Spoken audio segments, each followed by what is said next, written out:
On today's episode, I want ice cream. End of story. Pasta, pizza, pecorino. I won't put a nut in my mouth. That sounded gross, but you know what I mean. Disordered eating is a thing. I never threw up. I threw up once. I looked in the mirror and went, I'm going to be bulimic now, so I'm always thin and have a secret. My health started to really decline. You can lose limbs. You can lose your eyesight. You can have heart disease. You can have a stroke. And I had to educate myself on this disease that most people get as children. yum, delicious, skinny, hungry, cake, fat, scale, nutrition, fitness, strength, longevity, calories, body image, craving, lose weight. What you talking about? Hungry, adjective, having a strong craving or desire. Stunt girl, noun, one who takes calculated risks to yield extraordinary or magical outcomes. You're listening to the Hungry Stunt Girl podcast. Here's your host, Heidi Germain Schnappoff. Hello, welcome to episode 3 of the Hungry Stunt Girl podcast. I am Heidi Germain Schnappoff, professional stunt woman for film and television. And today we get to speak with Jennifer Bartels, who is one of my most favorite people in the world. I know I said that about Jamie as well, but Jennifer is one of the kindest, smartest, funniest people I've ever met, and just so down to earth. And we have a lot in common, other than the fact that we look alike, her being another actress that I've stunt doubled for. But before we get into speaking with her, I'm going to touch on something I spoke about in the last episode regarding grilled cheese sandwiches. I asked your opinion. I asked you to send me your thoughts on what makes a grilled cheese and not just a sandwich or a panini. In my personal belief, I'm going to express this to you right here, right now. I believe that all grilled cheese sandwiches are sandwiches, but not all sandwiches that have cheese are grilled cheese. I believe there has to be some sort of distinction. There has to be either a topping limit or condiment limit, maybe. I'm not sure. Then it just becomes a sloppy mess of sauces and cheese and bread. One of the responses I got was a voice memo that very clearly defines what she thinks a grilled cheese sandwich is, and then goes into definitions of other sandwiches. So I'm going to play that for you right now. This is Anne from California. I think that with grilled cheese, you can add up to one additional topping, be it tomato, bacon, caramelized onions. You can add one thing and still call it a grilled cheese. But once you start adding more than one thing, if you add tomato and bacon and onions, then you just have a melt. And if you add ham and bechamel sauce, you have a croque monsieur. And if you add ham, bechamel, and a poached egg on top, you have a croque madame. Well, there you go. I think I'm a little smarter after listening to that. I've actually, come to think of it, I think I've seen the croque monsieur and a croque, oh my goodness, clearly not French. The croque madame as well on menus, and just never felt inclined to order it. But after talking about grilled cheese sandwiches for so long, I think I'm going to next time I see it on a menu just to see what it's all about. Okay, I think I'll put the great grilled cheese debate of 2020 on hold for now. Y'all know where I stand on the situation, so let's get to my interview with Jennifer Bartels. A few things I want to note about this chat. You will hear things like saws and lumber falling from my neighbor who is building a treehouse, and I can't even get mad about it because it's pretty rad looking. And one more thing to mention is that we get into some pretty sensitive topics for which I will be including some links in the show notes for reference.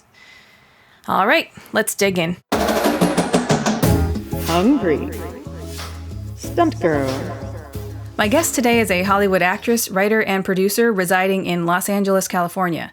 She graduated with a BFA in theater from East Carolina University, then packed up for New York City and the Upright Citizens Brigade Theater, where she continued to study comedy and improv while also performing regularly.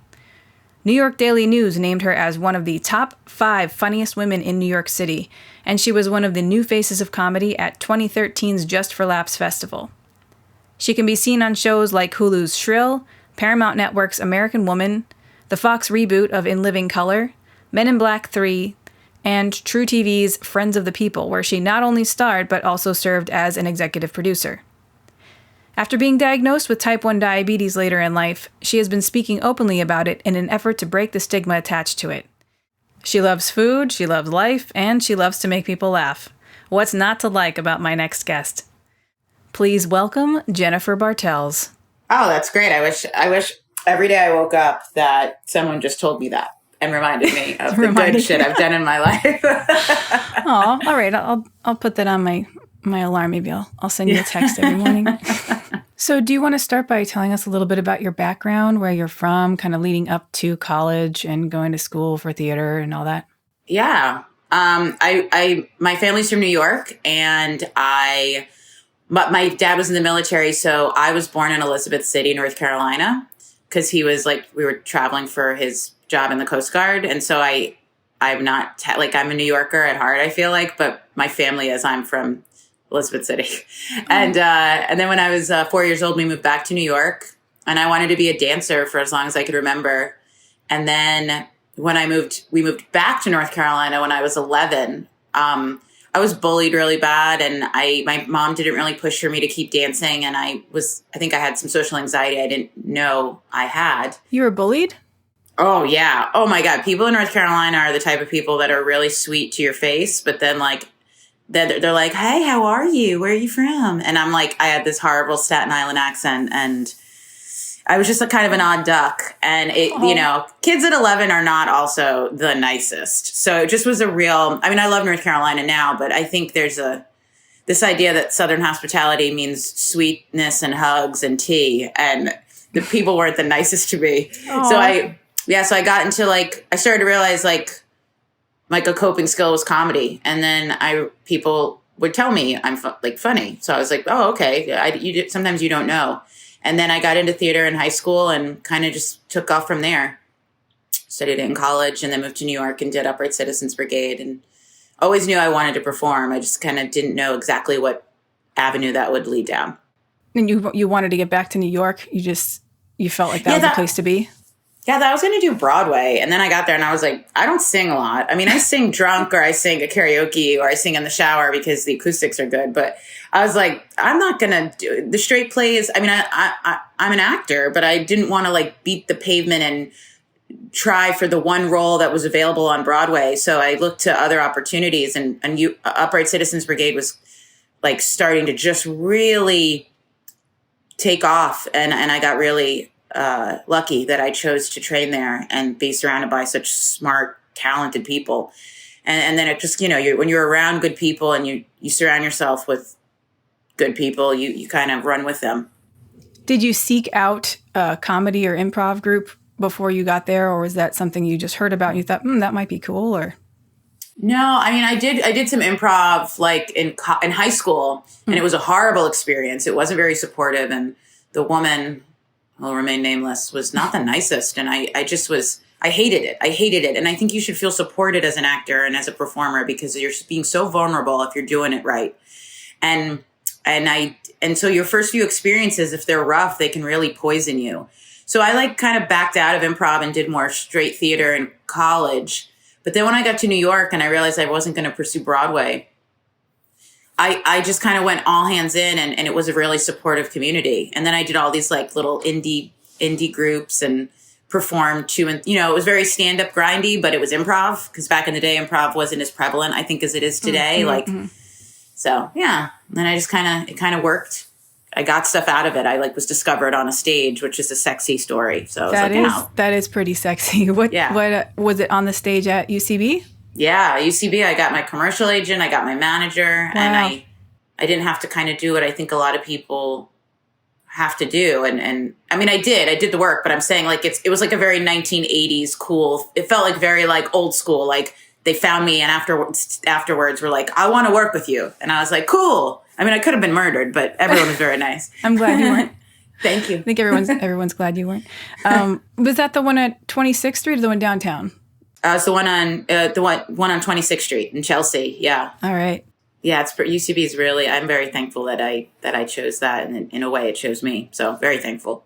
And then from there, you said you got your agent and kind of. Yeah, I started booking commercials, and like that was the thing, and I loved it. Yeah, I just started. You're so new to the industry. For me, I was so new to the industry. I really had nothing to lose. I quit my corporate job. I was working at Verizon Wireless and sneaking away to auditions during the day. Goodness. And then I just started booking, and I booked a lot of booked a lot of commercials like within 4 months. And I was like, what's happening? Is this forever? It isn't. It wasn't. But I started booking commercials, and then from there, I got the opportunity to test for In Living Color, which brought me to LA, and then I stayed in LA. Yeah. So from there, you kind of started to produce your own material and your own shows. When did that start happening? When did that start coming about? That's a real nod to my manager at the time, who's now my manager again. My manager, Avi, he after the fall of The Living Color, because it never got picked up. There were so many talented people there from all different like spaces of the comedy community, and he brought us together. And Lil Rel too, who's blown up and is a wonderful guy, an actor, comedy guy. My name came up because they were like, we should make our own show. And Avi was like, yeah, we should. And then they were like, Jennifer from Living Color was really funny. We should bring her on. And I was the only girl in this show that ended up becoming Friends of the People, which was cool. Yeah. That's cool. Friends of the People, most of the ghost players of In Living Color, we all got together, and Three Arts and Avi were really big in spearheading that. And that's amazing. How many seasons of that did you end up doing? 2 and I mean 1 season and then like a back order of 10. So I guess 20 episodes. Oh, and that's where I met you. That's where I got my first scent. That's right. Yeah. That's right. That never aired, right? That skit. I don't think that sketch aired. No, I did it. I don't know. I have the worst memory. Today I Googled dementia because I don't know what's happening to my brain, but I don't remember. Today you Googled dementia. That's amazing. Yep. You got to eat your fats. Feed your brain. I do. I feed my brain. I feed a lot of my body, a lot of things. And I just, I don't remember things very well. I don't have the best memory. You feed your body a lot of things. That's good. That brings us right into our next topic, which is food. Actually, let's backtrack a little bit. So you were doing Friends of the People. Then American Woman was not too far after, I feel. Far enough that I like slipped into a bit of a depression. And I produced and wrote and starred a show with my friend Mike Still out of UCB as well for ABC Digital. And that really kind of went nowhere as well. And then after that, I was like, what is happening with my life? Because I've had pops of success and then drops. And then American Woman came along. And I auditioned twice for that. And then I got it. So it's been a real tumultuous up and down. Well, those are the same thing. But it's been a ride. But yeah, no, American Woman came when it needed to, I guess, for the universe to make me feel better. Was it during American Woman that you found out or you realized that something was wrong with your body? I mean, I remember because that was another time that I ended up working with you was on that. Yeah. And you were not doing so hot the night that I was there. So that night I was really sick. You killed that night. That was the night you and I did stunt work where you jumped off of a 8-foot ceiling for me. Jumped over it. The part, it was like a rooftop into a pool, but there was a good 8 to 10 feet of cement between them. Yeah, you really risked a lot for this show. That was great. And for me, it looked great. It was wonderful. And that was fun to do. And it was so good just seeing you. And I was like, it's you. Oh my gosh, this is such a special treat. Treat for me. Yeah. It was cool. It makes, no, I didn't, it's funny you remember that. I didn't feel well that night. I had a really upset tummy and I still don't know if there was a direct correlation or if I wasn't eating a lot because I was having a lot of bikini scenes and right. I am honest about that. Like I'd like to look my best on film and on TV. And so I was really eating low carb. But my stomach really was hurting that night. I don't know why I didn't feel good, but looking at the big picture, it was within a month, within 2 months, my health started to really decline. And I started losing a lot of weight very quickly. And I started urinating a lot. That sounds like I was peeing on myself, but I'd make it to the bathroom. I'd go to the bathroom 3 or 4 or 5 times a night. Mm. Yeah. And I was like, do I have a UTI? And I kept going to the doctor. And that's a really big red flag for women. If you're like, I keep getting UTIs. And you realize, no, it's not a UTI. It's that my body is purging all the sugars in my body because my pancreas is dying. Yeah. So we went on hiatus between one episode to another. And I went to the doctor because I just knew something was wrong. And then they told me that I had type 1. And I was like, type 1? And I was like, I don't eat bad. And they're like, no, it's not type 2. And type 2, that's also ridiculous because there's a lot more that goes into it. To be clear, diabetes, type 1 diabetes. Right. Type 1 diabetes, I apologize. Yeah, type 1 diabetes. They didn't know what I had. And I had to educate myself on this disease that most people get as children. Wow. And then my life changed after that, So from what I understand, you do appreciate a good meal, but do you cook at all yourself or do you not cook?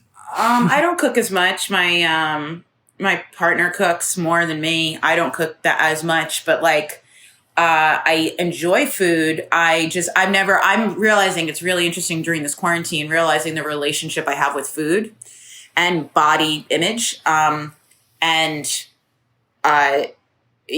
into body dysmorphia, but also ties into this restricting and then kind of this all or nothing mentality, which I have with a lot of things. So I go out to eat. I don't starve myself. Before diabetes, I would not eat all day or go to bed hungry or only eat pickles, but not for days. But I would to drop weight quickly and just not feel pudgy, whatever that means in the tummy, because that's where I hold my weight for auditions and just to feel, I'd work out on an empty stomach, which I promote that. That works for me. Some things work for me. But now with type 1, it's not a matter of just putting food into my body. It's what will it do to my blood sugars? How much insulin do I need to take? And things of that nature. So the relationship with food had to change, but it's always kind of been, can I curse? Yeah, we're explicit. It's always been fucked up. Okay, great. Yeah. So my relationship with food and diet has always been fucked up. I just kind of didn't know it. And now I know it more because we have all this time on our hands. Now, I don't know if the same is true for you, but I certainly can't have the same exact meal every day at a certain time, at least for very long. Yeah, I can't do that. I'm not that kind of person as well. I think that things are meant to be enjoyed, and I'm very guilty on both ends. I'm very guilty of enjoying things maybe too much, but I do think when it comes to food, especially, you should enjoy it. It's also why I'll pay $30 to go to a SoulCycle class. I want to enjoy it. Even if I'm getting pushed, if you're going to push me, let me feel it. So if I'm going to eat it, let me eat it. And so this idea, what was happening, especially in quarantine, because there was so much time, is I was eating 3 full meals a day, kind of like the FDA would tell you, or the USDA, whatever the food people would tell you to do. And I'm I just started packing on weight like I was about to run a race, but there was no race. Yeah, I haven't either had 3 meals a day. I don't, and also you're looking at portions. I mean, it was really just time on our hands. But yeah, I don't think I could regulate and commit to the same food choices, options, and portions every day. And that's just not what works for me, because I'll get bored. Right. I'll cheat. And then I'll feel bad I cheated, and then I'll beat myself up that I cheated. So there's really no point in doing it. Right. I mean, I feel like there's a fine line between forgiving yourself for eating things that you enjoy and then being accountable and healthy about those choices. The dying thing with the blood sugars is a big ball to get thrown. But to kind of go back what you're saying too, I think it's really important, and I think the dialogue is coming out more and more, which I appreciate. Or the conversation is coming to light, which is eating disorders seem to be this box that people thought that were anorexia or bulimia, or I don't know, maybe 1 or 2 others. But I'm realizing that there's a real wide spectrum of what an eating disorder or relationship with food is, and how many disordered eating is a thing. So I never threw up. I threw up once. I threw up once when I was in middle school, and I ate a lot of ice cream, and I'm so an actor. I'm so Jen. I looked in the mirror and went, I'm going to be bulimic now. So I'm always thin and have a secret. And I went to throw it up, and I was like, no, that ice cream was so good going down. I'm never doing that again. And it burned, and I was like, I'm good. And so I was like, I guess I'm good with food, and I'm not good with food. And I'm realizing that only more and more as I get older, of course. I have a really weird reward system, deprivation system I do. And then I have a really bad binging problem, but I won't throw up. I'll just binge eat. I'll binge eat to the point where then I'm like, the self-talk that goes on after it. Right. It used to be weeks where I'd binge, and I'd have friends that would be like, so you ate pizza last night, Jen? You got drunk. It's fine. And I'm like, no, now today I had mac and cheese until my stomach hurt. And then I went and we ate another lunch, and fuck it. It doesn't matter. I'll just be imbalanced and be a pig. And then a week later, I'm like, now I'm going to the gym twice a week until I hurt my knee. And then I hurt my knee because it's this whole cycle of reward and punishment. Yeah, I just think that what I'm learning now is there's a lot of people coming out of the woodwork. And I think there's some good to social media is starting conversations that are like, it's not just women. It's not any specific age or person or demographic or whatever. And it's not just you don't eat or you eat and throw up. It's like to me, if there's any shame or guilt or constant lack of control or over control you have with this thing that's supposed to nourish us or celebrate with us, like, I think that's an eating disorder. And so I don't think like you're defined by that, because I have type 1. I have 100 things I'm defined by.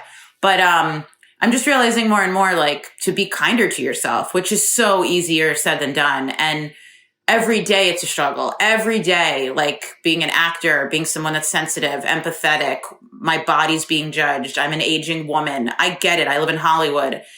To wake up and go like, no, we're not going to talk shit and say all these horrible things right now. Like the first thing you do when you wake up shouldn't be, like what horrible thing can I tell myself? So I'm trying to be better. I always say this, and I don't know if this is weird or I don't know. This is just how I feel. I say it to myself. I'm like, I wish I was French, because the French just feel like they have it together where they can smoke cigarettes, but no one dies. And they eat baguettes and they're all thin and don't wear bras. And like they have sexy accents and just wear a bright red lip. And like they drink wine in the day and have chocolate and they're thin. And I'm like, I just want to be friends. Because I have some friends that have pretty balanced relationships with food where they're like, just eat it, Jen. And then when I'm full, I'm done. And I'm like, don't have that off switch. I will think about that food until it is gone. I will wake up the next day and be like, there's more pizza. Probably should eat that pizza. It's almost like it's haunting me. Oh yeah. Really. Yeah. Or even before I go to bed, I'll know that there's still another slice left in the fridge. And I'm like, well, that's not enough for a meal. So maybe I should just eat it now. Yeah. Yeah. One slice is not a meal. Yeah. I hate that, doing leftovers and seeing the container of leftovers and being like, well, I should just finish it now at this point, because that's going to be a tease tomorrow. Yeah. And I hate that. Yeah. Hey. Oh, I apologize for the interruption. I just had to let you know that Pittston Ketchup is still offering 10% off your entire order if you use the discount code HungryStuntGirl at checkout at PittstonKetchup.com. That's PittstonKetchup, that way you spell ketchup.com. Once again, the code is HungryStuntGirl, all one word, at checkout for your 10% discount. Have you had any go-to meals since you've been locked up here in quarantine that you... They've all been meals that have been, your tastes change, but I have some consistent meals that bring me joy that I overeat, but also fuck it, we live one life. It's a back and forth. It's pasta, and pasta's hard because of type 1, it really digests slowly. So matching it with the right amount of insulin is a horrific equation to do. Actually, can you explain that? Like how that works as well? Yeah. Go for it. So diabetes, basically, you have a pancreas, right? And your pancreas breaks down the sugars you eat. So that's carbohydrates like cookies and candy, but also pasta, but also protein has carbs. All of these things, stress, food, sugars, affect your body, and your pancreas helps to break down those sugars and make them fuel. My body your pancreas releases insulin and does that. My body's pancreas is dead. So I don't release insulin. I have to match what I think my body would do in breaking down the food, how I think it would on any given day, any given meal. And it's ridiculous. So the best thing that works for me is low carb, because low carb is less guesswork. But low carb is really hard to stick to. Any lifestyle that's not, any lifestyle that's work can be work. But so on the occasions that I might smoke a little pot, or I might just be really hungry and I'm like, I'm going to eat this pasta. So I'll make just like a whole wheat pasta, like a penne, but I'll make half the box. And then I'll do butter, olive oil, sea salt, and pecorino romano cheese. Yes. That's my go-to. Fucking favorite. And so I will eat the whole thing. I can eat about 4 bowls of it, and I don't even feel guilt. I mean, I feel guilt after it, but now because with type 1, I'm almost like, I just hope I don't wake up with the sugar that's in the 400s, because it's stupidly high. And that's not, you have complications with that. So, so I would say, I'd say like I have to monitor and dance with this insulin intake every meal. And I take a long term every morning. So even I take multiple shots every day in my butt or tummy. Oh, wow. Another meal is pizza. And the peas. Pasta, pizza. Pizza. And then Pecorino. I would say pecorino. Pasta, pizza, pecorino. I sound like I'm running for a campaign for just a fat state. I don't know. Yeah. No, for Italy. Yeah, for Italy. Yeah, vote Jen for Italy. So that's that hasn't changed. And then like a real delicious treat that I'm into, because I just love them. Out loud, I was like, these are just heavenly or something last night. Are these bark thins, which are just chocolate covered pretzels with sea salt? Yeah. Could eat a whole You've bag. posted those before, I think. Bark thins. Yeah. I recall, if I recall They're correctly. delicious. Yeah. And then ice cream.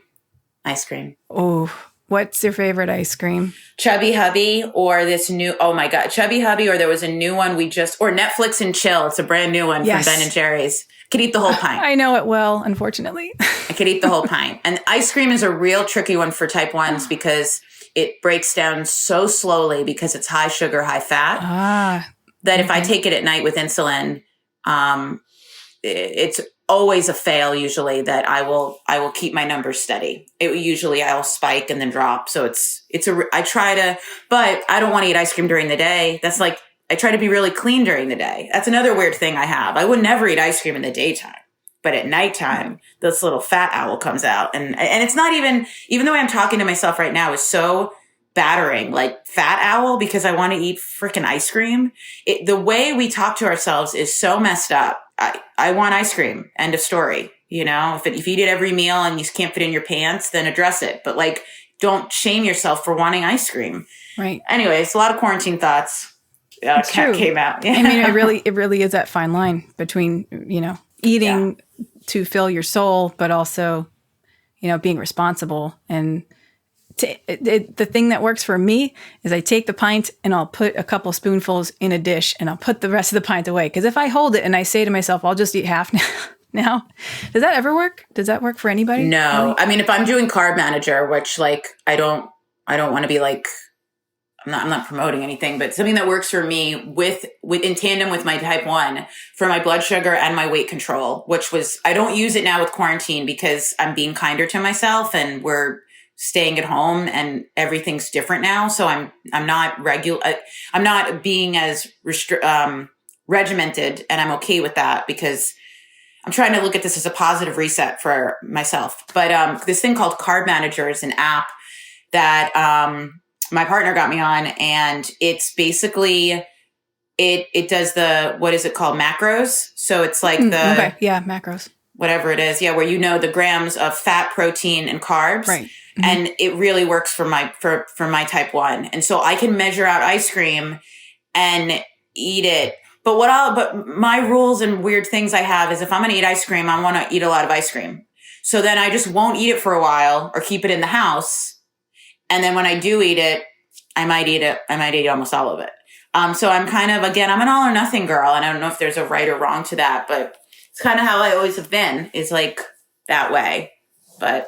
And have you, now you said you're doing the, you're using that app to kind of help. Do you use that in other, do you use it like with all of your meals just to help you kind of get like a picture of your sugars or your macros in general, just to help out with your blood sugar? Or I'll if I'm going to track, it kind of all goes back to the same all or nothing aspect. I'm going to track everything. I won't put a nut in my mouth. That sounded gross, but you know what I mean. I won't put an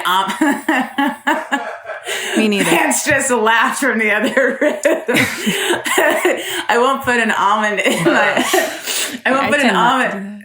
Yeah. I won't put an almond in my mouth unless I track it, because I'll be on point. And then Friday night will hit and wine will hit, and even I'll weigh out my wine. But then something, and again, there's this shame I tie to it, because who cares? We're all human, and that's okay. You've worked hard. I have a weird system in my head where I'm like, well, the gates have been opened. Carb manager now goes to sleep for the night, and that does not know you're about to do what you're about to do. And then like I said, the biggest thing is binging and portion, because the way I just look at food is very specific. But anyways, it's a great app. It's a really great app because it allows you to eat anything you want.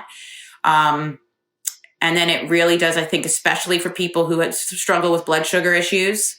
It's great. It actually ties to my sensor. I wear a little blood sensor that sticks in my body and ties to all. I'm like a robot. It ties to my phone, my apps, my watch. So you have something stuck in you right now? Yeah. So this is, when I exercise with it, you can see it. You see it? Yeah. So it's the Dexcom. I don't have a pump. I manually put insulin in me with shots, but this helps me see my blood sugar. So if I'm dropping, I can catch it before I have a seizure or die or whatever. Okay. That's a thing. Yeah. What are the ramifications of having too much or too little sugar, or what does the disease kind of do? So without this, my pancreas doesn't regulate I don't create insulin. And so my body is not, I have to manually, like I said, put that insulin in my body. So pancreas would do that normally, and just, they would get the memo like, oh, she had pasta. Let's increase the insulin. Let's break it down in her body and make it fuel. I don't do that. I just manually inject insulin and in a way blindly hope for the best. And so I use the data that I have to, it's so time consuming, especially as an actor, when you're in the moment of things and you have to deal with this. It's like an annoying baby. So if you take too much insulin, you could die. Your blood sugar will drop. My body won't regulate itself and know to bring my sugar back up. And if I don't get juice or fruit snacks or fruit or something fast acting in my blood, like Steel Magnolias. I don't know if you saw that when Shelby needed the juice. Yes. Her blood sugar dropped too low. And if it drops too low, you can go and have a seizure and die. So there's been times I've woken up when I diet too, or when I don't like the word diet, but when I watch what I eat or I do low carb, sometimes I wake up with a really low blood sugar and I have to shove Skittles in my mouth or a piece of fruit. My blood sugars go high. Complications are not short-term complications. There really aren't any. But if my blood sugars stay high for too long, days where I'm at 300 and I'm kind of being an irresponsible diabetic. What's a normal level? So normal levels, 300 is super high. Normal level for a non-diabetic, I would say, I'm not a medical professional, would be 80 to 110. After a big carby meal, 150. Okay. Then so you come down. Very high. 300 is pretty high. So I like to keep myself between 100 and I would even go say as high as 200 because I'm pretty active. And I can get it down naturally. I'll go for a walk rather than take insulin. So I try to be mindful. Being active does what it lowers it helps. the blood sugar. It just helps to lower it by circulation and so that's why I'm such a big blood. Mm-hmm. Okay. Yeah. It's the biggest natural thing you can do to keep your blood sugars down. And that's for type 1 or type 2. But with type 1 especially, I'll do 20. If my blood sugar's high, I mean, it's nothing. And Vance, my partner, he'll just watch me. He'll just knows I just get up and I'll do 20 lunges, 20 push-ups. And it's why? And it's because I can probably get my sugar down without taking insulin if it's teetering on high. The long-term complications of a high blood sugar are horrible. You can lose limbs. You can lose your eyesight. You can have heart disease. You can have a stroke. I mean, it's really horrible things because you're making your body work overdrive or overtime for months if you have high blood sugars. So there's a choice. You can be responsible or not, but you have to look at big picture and go, I see that about limbs. I mean, I know people who've lost toes and like pieces of their fingers. Is that why does that happen? Do you know? Is it the circulation to the extremities that's just being restricted? Yeah, I believe it compromises your blood vessels, and it restricts your blood flow. And so that leads to neuropathy. So like a lot of times with I'm going to say type 2, because that's what I've seen it more in my research, just as a type 1. Mm-hmm. But when neuropathy is when you start to lose sensation and connection to like the nerves in your feet and your hands. So if you have a cut and you don't realize, especially as an older person, you don't have a cut on your foot, or you have a cut on your foot, you don't realize it because you have neuropathy. Well, now that cut gets infected. So there's things like that where you don't even know your body's falling apart because you don't have the connection anymore due to the lack of circulation and proper oxygen and like functionality. So there's just a lot of things that are long-term complications that like I could be irresponsible probably for 5 or 10 years, and who cares, right? I would just get a headache and feel a little sick. But long-term, it's hard. Another thing that's interesting, I don't know if you know this, there's a thing called Diabulimia. And it's where a lot of people, but predominantly young girls and teenagers choose to restrict their insulin and eat a lot of food, because when you have high blood sugars, you lose a lot of weight. Like when I was first diagnosed, my blood sugars were high and I lost a lot of weight because my body wasn't producing insulin. So there's a world where a sick world where, it's not good to do, but you just don't take insulin and then you binge eat and you can basically eat whatever you want. And for a few years, maybe you'll be just really thin. And then have a seizure. Oh yeah. And there's like a PBS doc on it of these poor teenage girls who've are messed up by 25. But yeah, diabulimia is a thing. I actually didn't know a lot about I've done some research on it, but I have very little. Yeah, read a thing here, they're high, low blood sugar, but you don't really understand, Why would you? Unless it happens to you, like it's the same way I don't know that much about, I don't want to say it because then watch me get it, but another disease, I don't know about it until, again, you're throwing the ball and you're like, well, I guess I got to play the game. How do I play? So. Do you enjoy the process of cooking, or do you just enjoy the finished product? I enjoy eating. I don't enjoy cooking. I realize that about myself as well. I like doing videos for funny, like to be funny and to I like creating content and being Jen. I do not like the prep work. I don't like grocery shopping. I don't like measurements. I don't like cutting things up. And I wonder too, as of late, especially, is it because of my relationship with food that it makes it not enjoyable? I also just might not like to cook. I like to eat. Make me the food and watch me smile. Let me tell you my honest review, because I eat a lot. But I feel like you really appreciate, I've seen your reviews and you're very detailed in what you like. So appreciating is half the battle. I don't think you need to cook. But yeah. I appreciate food and the people that make it, and the fact that so many of us are able to eat wonderful meals. It's something to be thankful for. What do you use or do to kind of feed the other aspects, like your soul? Do you have any meditation or yoga or anything like that? Or, you mentioned Soul Cycle. I've never done a Soul Cycle class, so I have no idea what that is. Spinning, I'm really big on. Working out, but I like to work out hard. I like to challenge myself, but also not do the things I don't want to do. So I won't do a certain move because I'm like, it hurts my knees, but I just don't like lunges. I just don't like them. So I'll do arms a lot. My arms will be ripped, and then my bottom, and my arms are ripped, my butt's high, and then my legs are just there because I don't really work out my legs. I like working out a lot. I like being around other people who are warriors in that way, and and there's a sense of accountability. Okay. So working out with people is really special to me, because it's like my church. When I've gone through some tough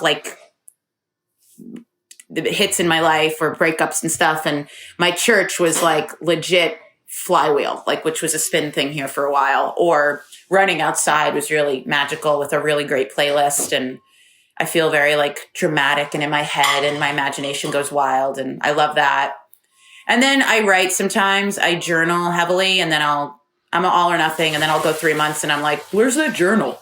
So that, and then I really do like wine, sometimes probably too much, but I like to unwind with wine and good friends, and listening to music. That's one of my favorite things is listening to records or like especially oldies and Oldies. and then just love oldies. Oldies to feed the soul. Yeah, that's it. And my family, love connected with my family. That's really important. But I try meditating. It's just I don't know. I can't shut my brain up. I feel like the natural meditation has been this COVID-19.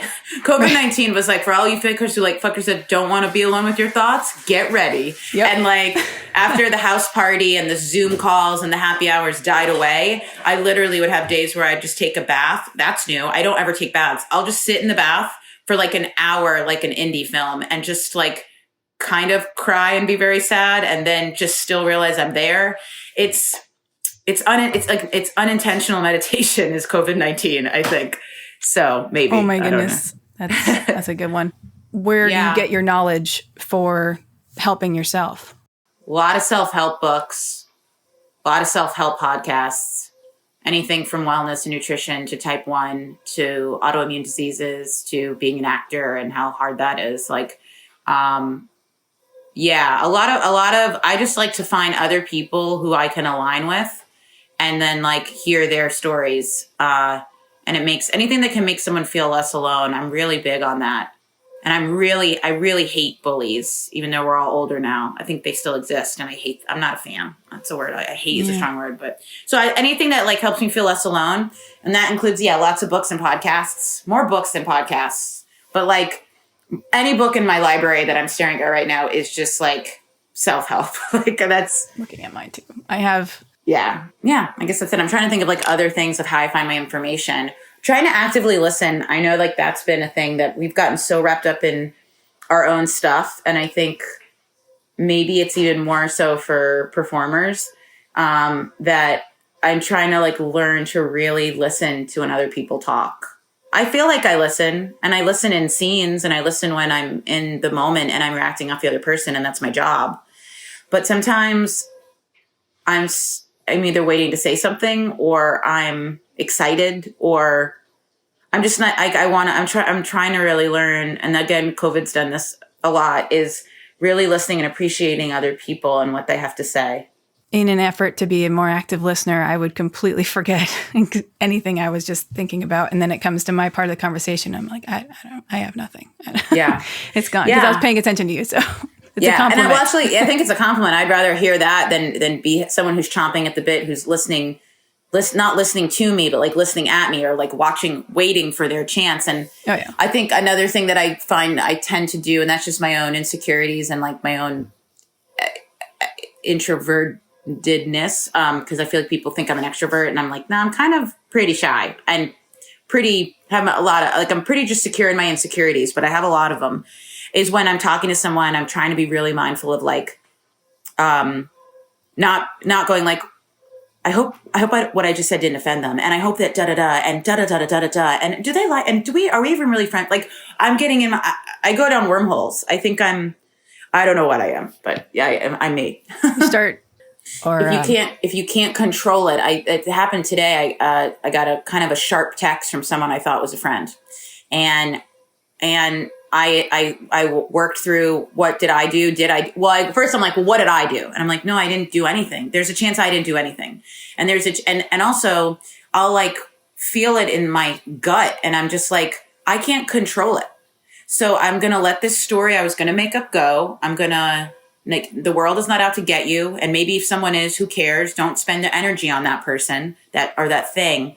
But like, let go of this narrative we create in our head, because Vance will be like, are you okay? And I'm like, I'm mad about something, but I forgot what it was. But something really annoys me, or I'm mad. I'm pissed about a person. And then he's like, what? And I'm like, I don't remember right now, but something got to me and brought my mood down. Something I saw on social media. Somebody texted me something weird. Somebody didn't get back to me. So now we're not, I don't know. Again, a lot of this self-reflection has happened in quarantine. Or also like this idea, I have this thing I'm realizing about myself where we'll meet once and I think we're best friends. And then I get really disappointed when we're not. Because I get really sensitive and like, I want connection so badly, and I want everyone to like me, and I want to like everyone and see the good in everyone. And it's interesting. Yeah. I'm going to jump back to food for a second. Just curious, but is there a restaurant nearby that does curbside pickup? I know you mentioned pizza. I'm assuming you're not making. Yeah, we order. Pizza. We have a pizza. We just moved over to a new neighborhood near Echo Park, and we try to support small and local business. So a lot of pizza. This place called Pizza Bueno, delicious. We did a fat. See, I hate saying that, a fat kid night, but that's what we call it. If I'm being honest, we call it a fat kid night. And if you're a fat kid, it's okay. But this is also what we call our heavy nights where we eat a lot. We ordered from 2 different restaurants and got them at the same time. We ordered from a restaurant in Highland Park and got this delicious pasta. And we ordered a pizza from, I think it's called Desano's or something. It's a place that's really famous in LA. And so we just we're eating at home so much that it's actually nice to feel like you're out a restaurant. So we'll get different food that we want to try that we know we get to judge it and actually feel like a guest. So we've been doing that. Yeah. But before all this went down, COVID wise, we I don't have kids. I'm not married. We stay out late. We go out to eat a lot. Food's a big part. Food's always been a big part of my life. Does your partner cook? Well, what does he do? He is a beverage director, so he's really big in the hospitality industry. So it's a lot of food and drinks and snacks and try this and let's make that.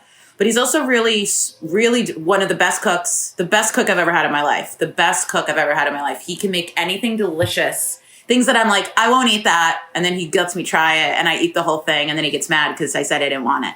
That's hilarious.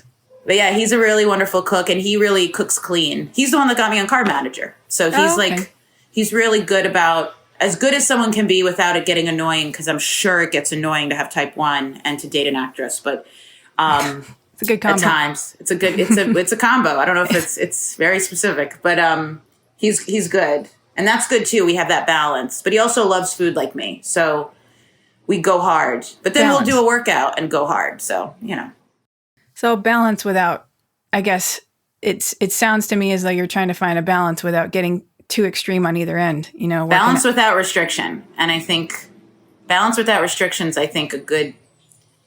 it's a really good phrase and a really hard mission.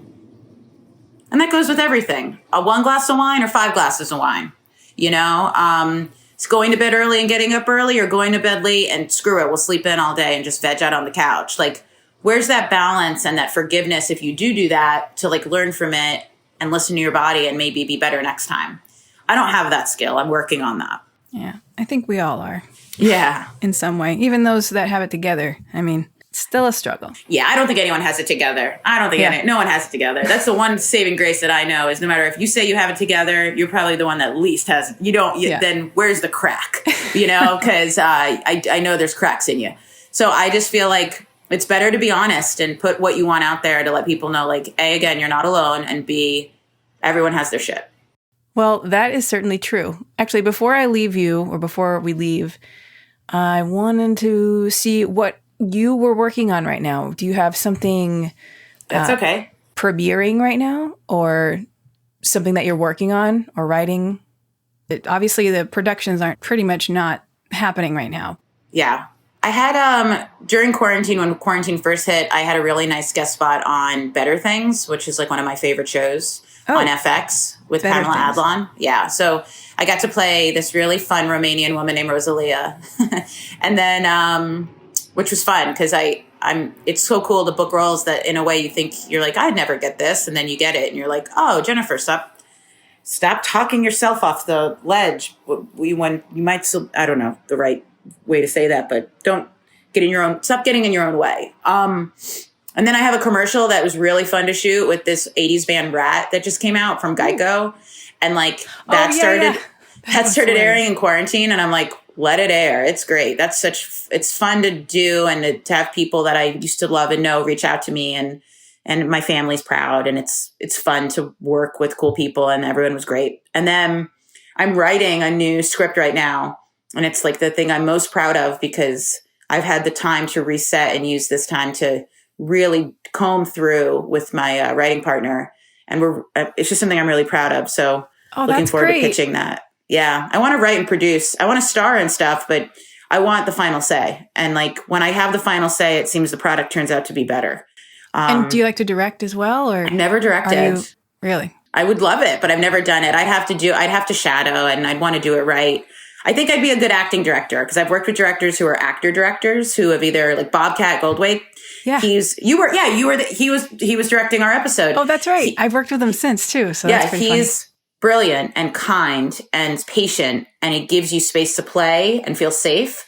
And then if you bring it and you've done the work as an actor, you will give a good performance. And I've also worked with directors who are not that way and they're rigid and you feel like you can't be you and have a space to be free, and it shows in the performance, or you just have to work harder and push. It's just, anyways, I'd love to get into directing, but like right now, my biggest thing is I'd love to sell a show and put everyone I love and respect in that show.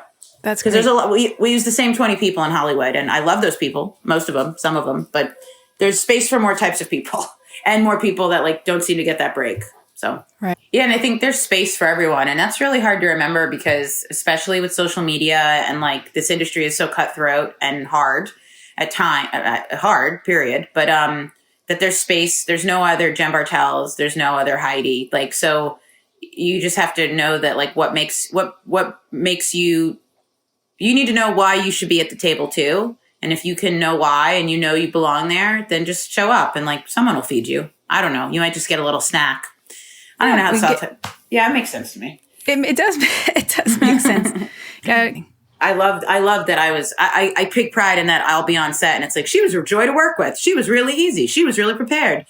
American Woman, everyone's like, you're really fun and nice. And I'm like, thanks. Yeah, I want to be. I love being here. I love all of you guys. This is a dream for me. Like, why would I not put out that energy? So this is my job. I miss I'm getting paid to do this. How cool this is my that? job. And how many other people would love to be where I am right now? And I should really be respectful of the fact that I was given that opportunity. But then you meet people in Hollywood who you're like, wait, you have an attitude of like a sour lemon. Oh. I mean, most lemons are sour, but you get it. Some lemons, Meyer lemons, aren't they kind of like sweet? Oh, maybe they're sweet. I don't know. I want to try that thing where you put it on your taste buds and then lemons taste like totally something else. Oh, yeah. Tastes like candy, right? Yeah. What is it? Well, you do I don't know. Salt and then, I don't know. Yeah. I think you have to buy it online. I might do that. That might be a COVID thing I do. I might buy this. You could do a little tasting and then I'll do an IG story on it. Oh my These goodness. are the things. Lemon sweet. Yeah, I'm going to look that up too. But yeah, this has been really nice to talk about like, I don't know. I just think I have an honest conversation about the ups and the downs of a lot about eating and about diet, but also about like the pressures and like being honest with ourselves. Like life's awesome and hard. Life is awesome and life is hard. Yeah. But got to have one to appreciate the other, I suppose. Exactly. Thank you for your openness and honesty. And I'm assuming you'll continue to do so and educate as well and breaking that stigma, and both for body image, type 1 diabetes, acting, the whole 9 yards. Try to do my part. The whole 10 bits. Try to do my part. I think if you're given a little bit of power, a little bit of a voice, do what you can to do what you think is right. And not everyone's going to love it, or not everyone's going to even like you, but who cares? True. Well, that's great. And I appreciate you being here. So thank you. So Thanks much. for having me, Heidi. All discussions on this podcast are for entertainment purposes only and are not meant to replace medical advice. Contrary to popular belief, Heidi is not a doctor or a nutritionist or an astronaut, although that would be kind of cool. Heidi, maybe you should be an astronaut.